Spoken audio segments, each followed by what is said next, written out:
So what's your name? Carol? Kira, yeah. Kira. All right, so we have Sister Kira over here, and Alhamdulillah, she took her Shahada, she embraced Islam, and her mom is also here who's supporting her, right? But I'm just so curious, mashallah, such a young, sweet girl, she embraced Islam. What made her to study Islam and now, Alhamdulillah, to embrace Islam? Sister Kira, go ahead. Okay, so I had always been introduced to Muslims from all the traveling around the country that we did, and I decided to research like why do women wear the hijab, and I just did research and I kind of like walked away from it, and I just kept it on the back burner in my mind, and I just did research occasionally from there, and then I met my friend Shiza, and I decided to really get into it and really learn more about it, and so that's how I came to Islam and to embrace Islam. How do you feel when you are wearing the hijab? Do you feel different? How do you feel? Okay, I do feel different. I don't feel pressures from society to be like wearing makeup, wearing like a cute hairstyle. Like I don't feel any of those societal pressures anymore. And I feel like I can really be me and myself without worrying how I look on the outside. Wonderful. You know, you have your mom over here. Mom, what's your name? Sarah. Sarah, how do you feel your daughter, right? She made a really important decision in her life. How do you feel about her becoming a Muslim? She did. She made a really big decision. So we've always encouraged our children to follow their own path, whatever that was. And Kira came to me and told me she was researching Islam. And so we supported her in that.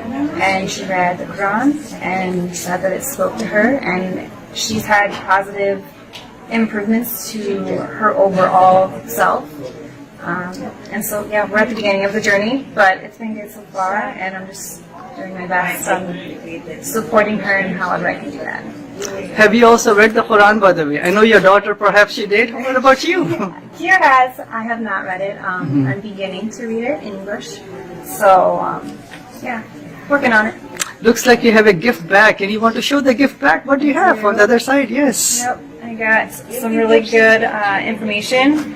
I actually have a copy of the Quran. Wow, that's a translation. Nice. Yes. So I'm going to start reading that. Some really good information. Questions. Yeah, the 50 common questions people ask. Yes. So yeah, I'm excited to start reading up and supporting Kira how I can. Kira, what one message that you have to other youth, other kids who may also be searching for the truth? They may have so much societal pressure. What message that you have for them? I just say to be yourself, and it's okay to question things. Like, if you're from a different religion, you're like, I don't think this is for me. It's okay to question it. Like, it's okay to hunt for the truth because it's out there. You just have to find it. What in Islam that you like the most, by the way? There are so many wonderful things in Islam, right? Yes, I'd say definitely the women's rights, because I believe that they have definitely changed, and I do not believe that Islam oppresses women, which is another thing that I like, because I know in Christianity and other religions that women were definitely oppressed, and that's why I really, one of the reasons why I really like Islam. Can you mention one of the rights that Islam gave to women that you said, wow, that's so wonderful? What right comes to your mind? So I had run across the right for women to own property, which at the time was like unthinkable, and so I thought that was a very big step into women's rights, and that was really nice. In Islam gave women the right to own property in the 7th century.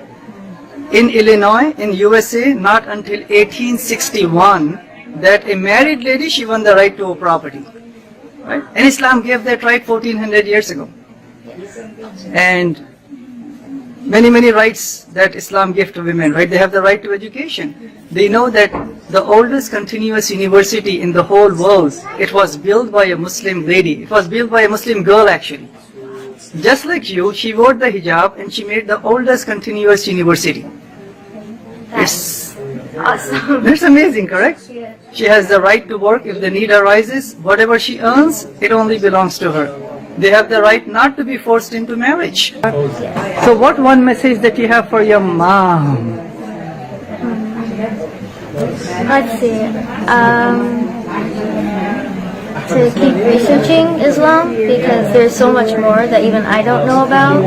And there are so many wonderful things in it that I want her to know as well, and I want her to experience. And I just hope that she makes the right choices for herself, no matter what that might be.